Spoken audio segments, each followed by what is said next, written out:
In times of uncertainty, leadership is tested. In February 2022, Malaybalay City faced a transition, a call to serve, a call to lead with integrity, with trust from the people. He embraced the duty, not for power, but for the responsibility of good governance. I, as your city mayor, is accountable to the people of Malaybalay, who put us where we are now. That's why I want to be as transparent as possible so that others may see that I am doing everything in my power to earn your trust.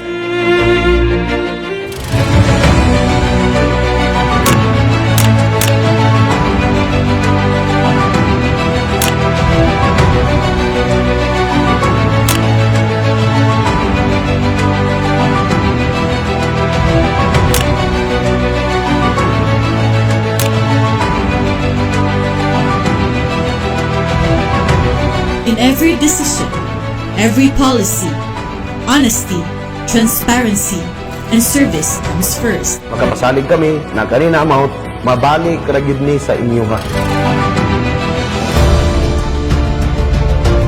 A leader is not defined by words alone, but by the trust and hope he brings to his people.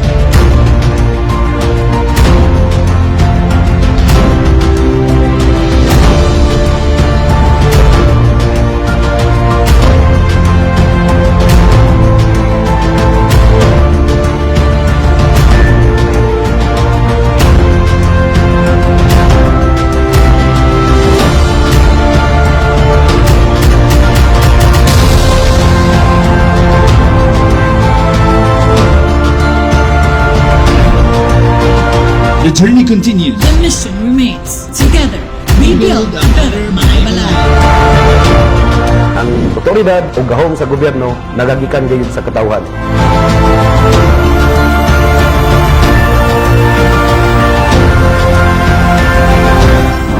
Together we stand.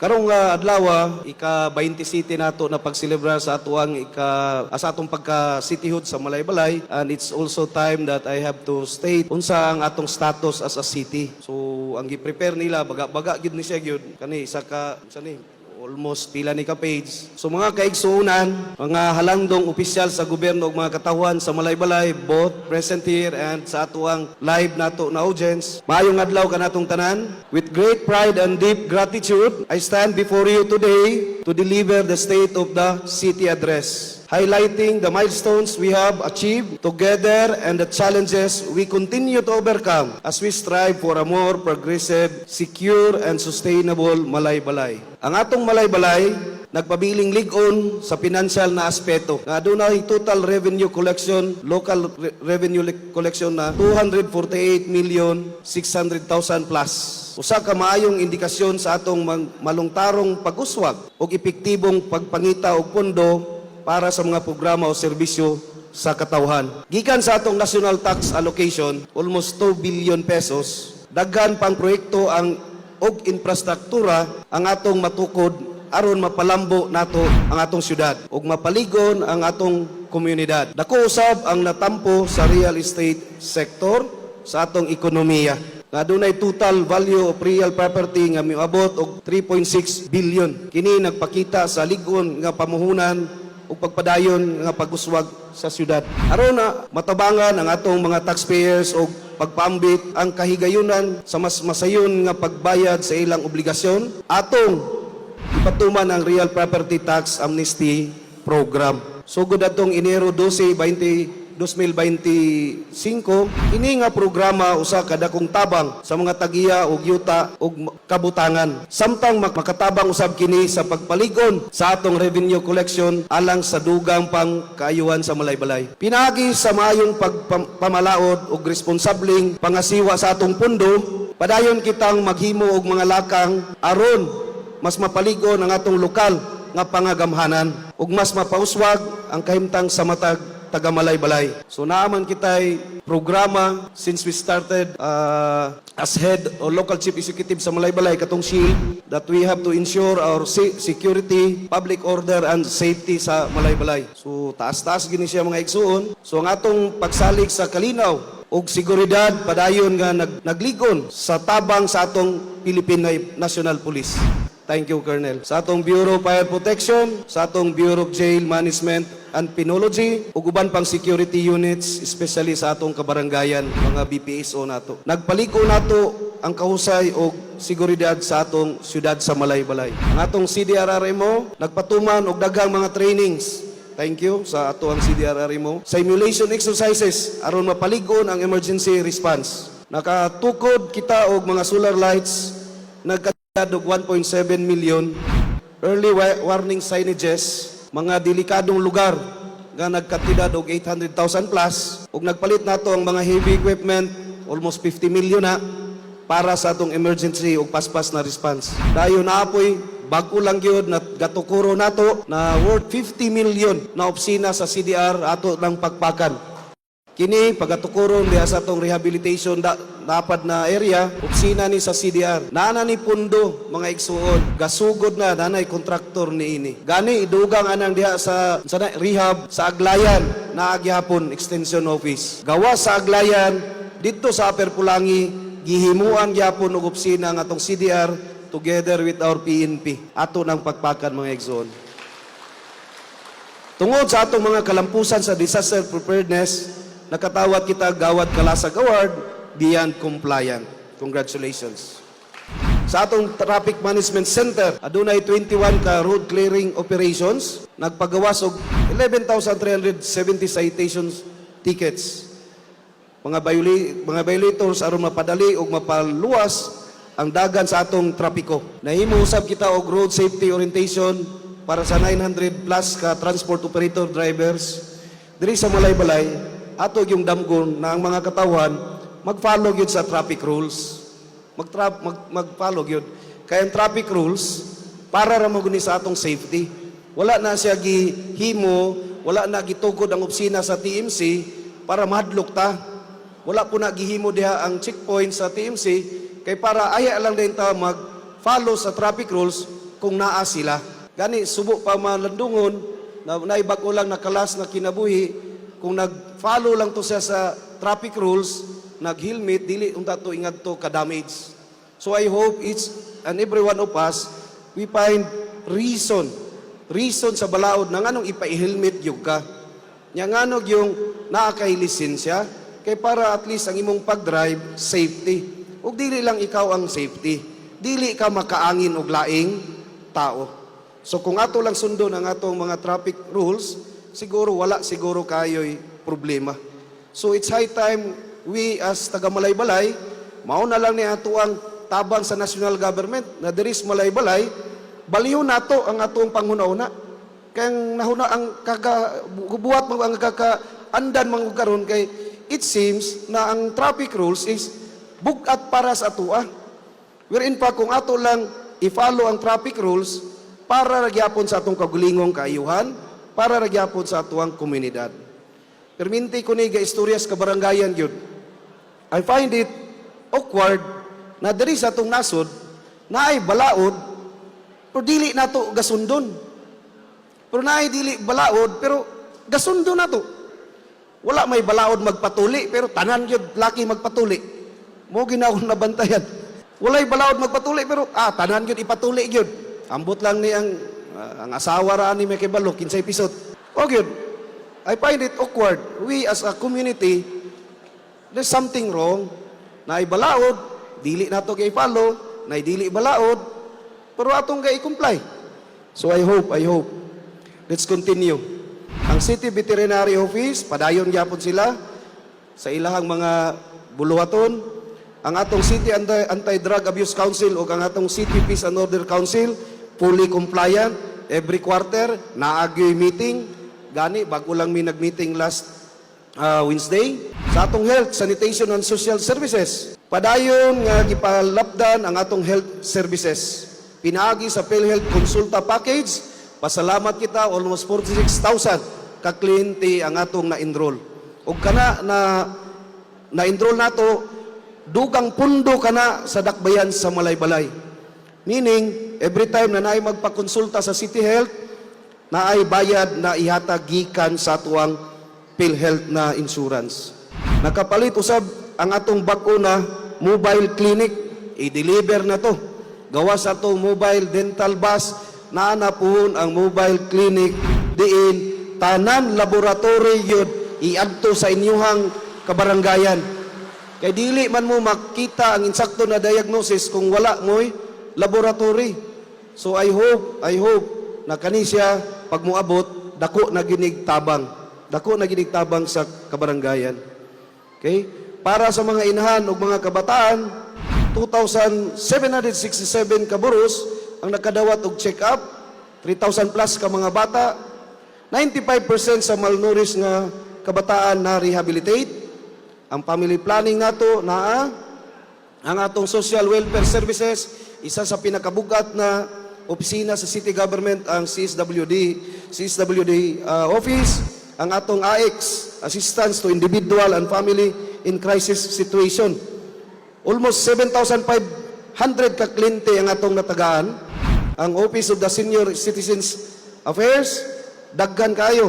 Ang persons with disability, pariyak, daghan kayo. Almost mga pila ka milyong pinansyal ang atong na hatag. Diri magod sa ato ang nasod, wala pa gyud kay nato na perfect ang atong healthcare system.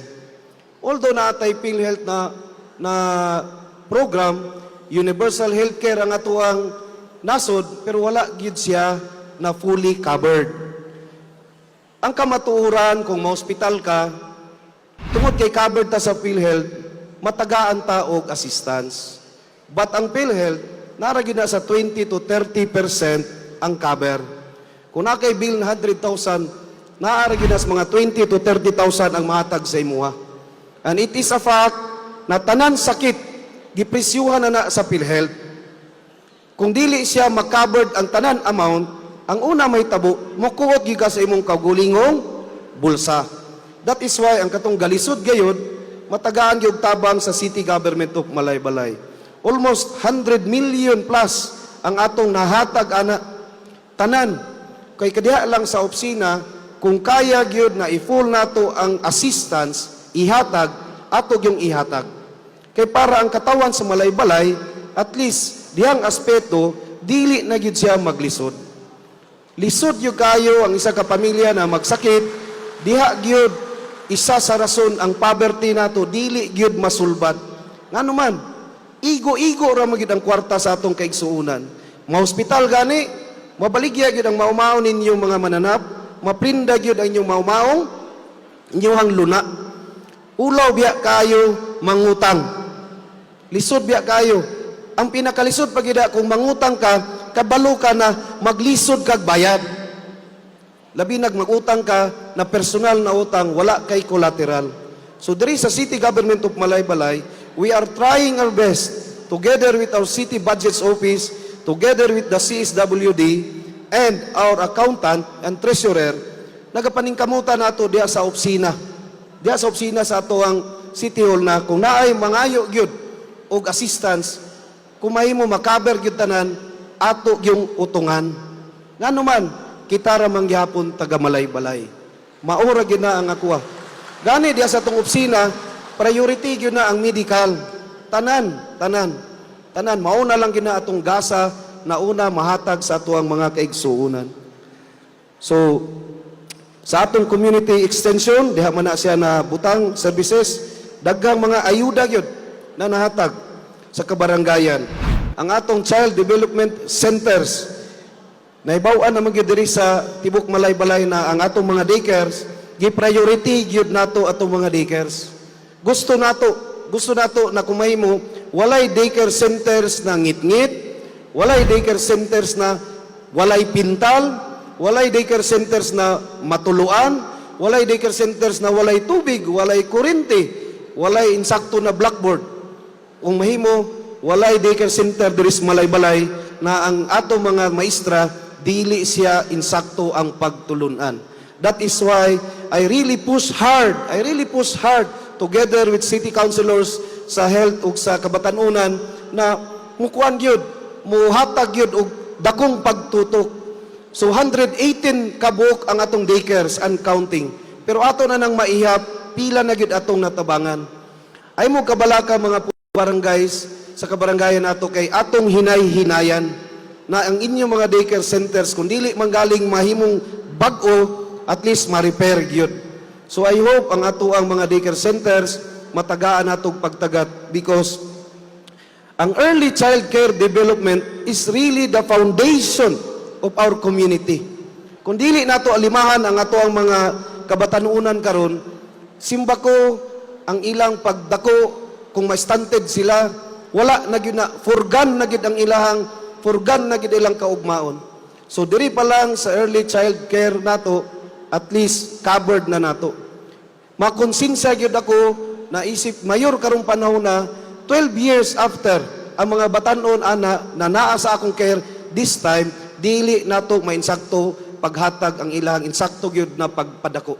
So pasalamat kita sa atuang mga city councilors na nag sanggunian na naghatag gyud sila og tabang kanato na ma-push gyud ang agenda sa early child care development as well as katong mga severe gyud kaayo na mga bata matagaan sila og tabang yung pinansyal, ang atong mga senior citizen tanan-tanan, and ang atong mga TiboCure patients. Ang TiboCure Hospital dako gyud kay tabang sa Malaybalay. As of this moment, almost 300 plus ka mga bata ang natagaan gyud didto og insakto gyud kayo na operation. Nakaistorya mi sa financial management dito sa TiboCure, ingon siya sa ako, Mayor, i-average lang, tag 100,000 taga-bata. And it will cost you 30 million para lang pag-atiman anak ng mga bata. Para lang pag-atiman ng mga bata. Kaysa atong population, 3% kuno ang affected.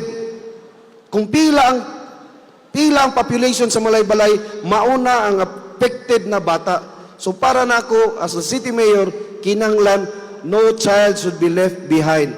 Aggressive ang atong opisina sa persons with disability, gikan sa purok, paingon sa barangay na maatiman gayud, maila-ila, ma-account gayud sa opisina nila unsa ang klase nila na depekto sa persons with disability. Every day, gabiyahin na sila para lang yun maadtuan ug unsa ang status. And wala nag-undang ang Malaybalay pagpahatod dito every Thursday, every Wednesday and every Thursday. Gani ang uban ng mga munisipyo sakay na gani sa Malaybalay pag uli.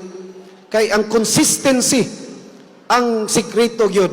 Daghan mga LGU na pagsabot dito okay sa pormero, okay paghatod pila ka pasyente, pero kung didugay ba wala, only in Malaybalay kita ra gyud ang ni-sustain kay dili nato gusto na atong pasagdan ang atong kabatanunan na adunay rason ug naay pamaagi na ang iyahang depekto maayo. Luoy kaayong isa taga Malaybalay na di nato matagaag chance na iyang kinabuhi mausab. So ako personally magpasalamat gyud ko sa TiboCure Hospital. Gani next month ang ato ang speaker mismo ang ato ang director sa Davao. Ang TiboCure Hospital, 8 ra na sila ka hospital sa tibuok kalibutan. Ang 7 naa didto nahimutang sa Sub-Saharan Africa. Yes, it's true. 8 ra na ka TiboCure Hospital tibuok kalibutan. Ang 7 naa dito sa Sub-Saharan Africa. Ang isa naa pa gyud diri sa Mindanao. I don't know, ano na timing ra siguro. Okay, let's continue. Ang atong Public Employment Service Office nakahatag og mga serbisyo sa atong mga job seekers, pila ka aplikante, linibo, pila ka individual, linibo ang natagaan gayud. Mga scholars nato sa atong edukasyon na program, pipila ka mga ordinansa giduso sa atong mga konsihal para lang gyud matagaan og tabang ang atong mga estudyante sa kabarangayan. Now, dirita sa integrity in governance and public service. Ang competitive bidding sa Malaybalay, ang bids and awards bidding nga to, nakaproduce na og 90 million plus. Nakaabot og 93 million plus niaging tuig na savings. Ang total gyud for the past 3 years is 235 million. 235 million na diin mabalik ra gyud na sa atong katawan sa Malaybalay. During the starting of our administration, nagpagawas kita og isa ka executive order na ang bidding nato i-live gyud nato. I-live nato para makita na dayag gyud ang atong proseso. As I've always said, kanina kwarta dili maguni personal na kwarta sa mayor, dili ni personal kwarta sa member sa sangguniang panglungsod, ato ning tanan. Igo ra ko na instrumento sa katawan sa Malaybalay. Busa, it's really timely na kita na nagtungdanan sa gobyerno ug unsa ang para sa katawan dili nato pahimuslan. So tungod niya na ang Malaybalay nakasave og pila ka milyon ka pesos na mobalik gyapon sa atong panudlanan sa taga Malaybalay. And I would like also to thank ang atong sangguniang panglungsod sa Malaybalay. Pipila ka session, almost 50 na karon. Almost 130 plus ka session, 20 ka appropriation ordinance o 400 plus ka resolution. Gani atong pagpagag kusog, and I'm proud to say that ang sangguniang panglungsod sa Malaybalay got the first place as local legislative diri sa component city sa probinsya sa Bukidnon. Tungod na sa pagdumala ni Vice Mayor Marabi. Atong pagpagad atong Vice Mayor na aktibo kayo sa pagpadagan sa atong sangguniang panglungsod sa Malaybalay. Sa padayon nga paglambo sa atong dakbayan, dako ang atong pamuhunan sa infrastruktura. Gani ang 20% development fund sa atong kwarta. Dako kayo, almost 528 million plus na. 20% lang na wa pa nag-iyap de ang special purpose allocation. Sa economic enterprise nato, dako gyapon kabaguhan ang atong merkado. Pasalamat sa head sa SIDMO. Sa kinatibukan nato ng mga programa, ang atong water system improvements, atong trading post, I hope ang atong trading post mo lambo gayud. Ang kadiwa program sa ato ang sa SIDMO. Gani nabutangan og landbang ato ang terminal. Dayon na bidding na ang duwa gyud ka brand new diha na market, wet market. So hapit na to mga igsuon ang first phase adto para maplastar na gyud ang ato ang karnihan ug isdaan. Dayon na bidding na pod na mabangagan, mahimuan gyud og dalan luyos merkado para ang merkado mas mabibo pa gyud. Naa na naka-pipeline na kontraktor na lang ang gahulatan. Okay? Sa ato ang Special Education Fund, dako kayo na budget sa City Government of Malaybalay. Gikan na sa taxes ninyo. Ang Special Education Fund, dili na gikan sa national government. Gikan na sa taxes, local taxes, sa real property. Halo sa katunga anak na kwarta, gikan kaninyo na nagpanag-iya og yuta, nagpanag-iya og mga balay. Gani, kung kolekta lang tanan ang atong real property tax, ang mabulahan dili kita lang mga empleyado, kundili ang 56,000 usbo na 56,000 ka mga estudyante high school ug elementary sa Malaybalay. And that is a fact. Gikan yun na kang Dr. Limbaco Reyes na diri sa Malaybalay, 56,000 ang atong mga estudyante. Gani ako personal, istorya misong papa, sige kong istorya ka Ma'am Biliana, kinahanglan yun magbayad ng tax ma'am. Tagai ko listahan, kinsa ang wala, ingana ka baga. Tagai ko listahan, kinsa may taga City Hall ang wala, nagbayad, naag yun. Number 1 ako nakita dito, ako ngaman yun. That is why, istorya gisong maman, na bayarin na ang imong taxes. I don't know Ma'am Bilya, kay nagkuhan mo to siya, nangitag pamagi, nagloan, kay ibayad yun. Kay wow kayo, ibayad yun, para to set an example na kita magbayad yun. Kay ay mo kabalaka, kay tanan ninyo gaibayad na taxes sa malay-balay, labi na diha sa real property tax, mo balik yun na diha sa atong mga eskwelahan. Kay naibalaod na ang katunga sa atong gaibayad sa local taxes nato, ibandag yun na diha sa Special Education Fund, pinaagi sa ato ang local school board. Ako, wala man ko yuta. So, katong na yung mga yuta, swerte mo sa katong walay mga yuta, kay kamo naay mga kabutangan. So, it is your social responsibility na magbayad gayud para po sa ato mga kabatanunan. Ma'am, thank you ma'am, Ma'am Bilya. Sa ato ang mga lain ng mga opisina, ang ato ang building officials, wala gini sila nagpasaya-saya. Gani, daghan galikramo sa opisina na mayor, mayor, gani. Ang pinakasakit, suod ni mo nahigala, kaila ni mo nahigala, ni anna diya sa iyong opisina, thinking ng iyang problema sa iyang building permit masulbad. But my hands are tied. Na may balaod na gasundon. Kay kung dili ni sundon ang atong building code, simba kung sa'y may tabo sa atong mga infrastruktura. So it's really hard time. It is really hard for the mayor unsaon nimo paghatag og explanation na walay maggawas sa imong opisina na luhaan, na maghilak. Suod nimo, dili nimo ma-accommodate. You have to choose. Imo bang i-compromise ang integrity sa building kay para lang sikat ka? Dili nimo masilo. It's really hard. But with the able leadership of our building official, ato yung na barugan. And the digitalization of public service, magpasalamat ako sa City Administrator's Office, Management Information Division. Dako gyud ang gibudget ani sa ilaha para lang na ang ato ang IT or information nato na system sa malay-balay ma-in-place na gyud. Atong QX sa ato ang Treasurer's Office para sayon na kayo.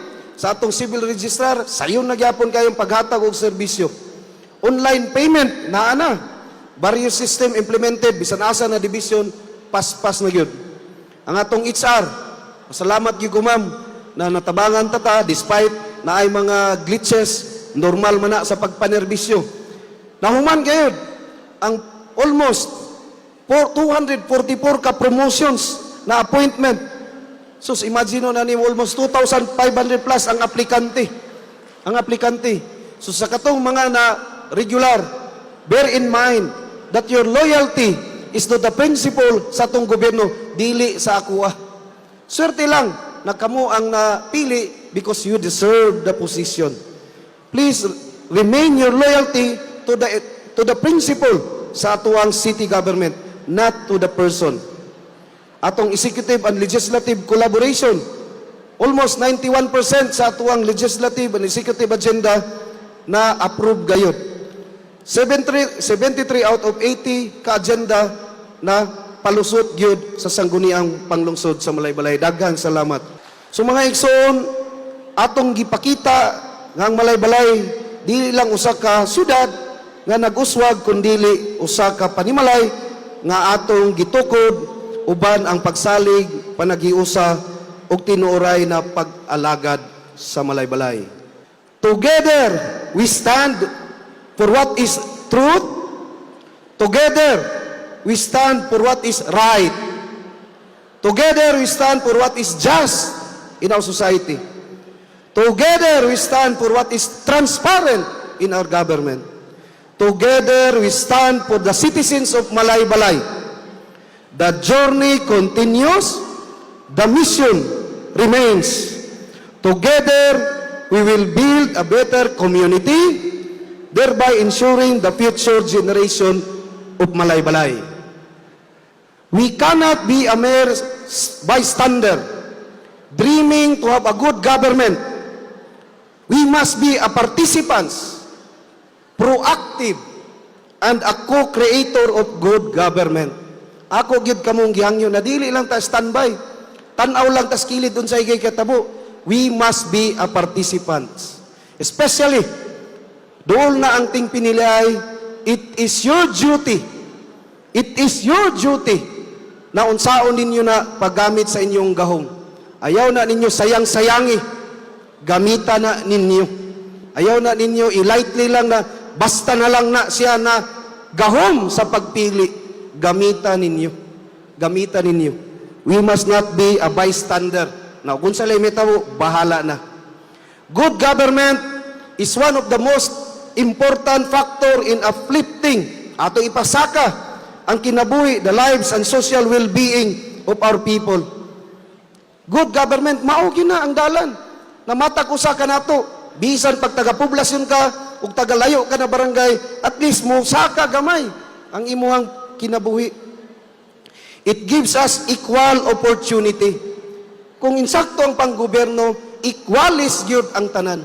Sa bidding lang, I have received feedback na okay diris malay-balay, sir. Kay kami na mga bag-o na kontraktor, natagaan gyud mig tsansa. Usbon ko I receive a feedback. Kay ako man silang gatag sa tagsaon og storya. Labi nang ihatag ang notice to proceed. Na okay, padayon na ka, sugod na ka, kuhaan ang imong advance na 15% mobilization. Ingon yun sila na, mahadlok pa man sila. Gani, hadlok sila dool. Uy, basig, ipatawag sa mayor. Gadala nagbag. Na, kabalo na mo sa to. Pero, nausap ilang una-una. And that's the time na sila ga-open sa kuha. Abi ni mo, mayor, muna. Ang ilang feedback, pasalamat mi diris malay-balay. Nga naman, because of your transparent, open government, kami na mga gagmay, na mga bag-o na mga negosyante, bag-o na mga contractor and supplier, at least makapundar mi, makasugod mi. Because it gives us equal opportunity to improve our respective family and aspire more for what will come ahead of us. And lastly, I'd like to thank all the men and women who came ahead of us. Mga karaan nato ng mga leaders, diris malay-balay.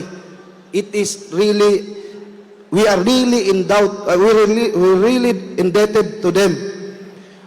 Men and women who came ahead of us, putting rather the foundation of our city. For us, who were tasked to continue their labors, to our Almighty Lord, the God of the first cause, the gods of our ancestors, and the great architect of the universe to always guide us in all our endeavor for the freedom and prosperity of our people and the place we all love called Malaybalay. Mga igsoon, isip mayor sa atong syudad Malaybalay, it is the humble representation of this person. Ako si Warren Pabilyaran, gianak diri sa Malaybalay, gipadako diri sa Malaybalay, gaserbisyo diri sa Malaybalay, ug padayon mo serbisyo diri sa atong dakbayan because it is my sworn duty na ang Malaybalay sa atong panahon ato og yung obligasyon na i-plaster ang atong lugar na diin atong gihigugma. Usbon ko, happy 27th Charter Day of Malaybalay. Padayon sa pagsakas sa Malaybalay. Saka ta Malaybalay! Madakol, salamat kanuyalan. Daghang salamat.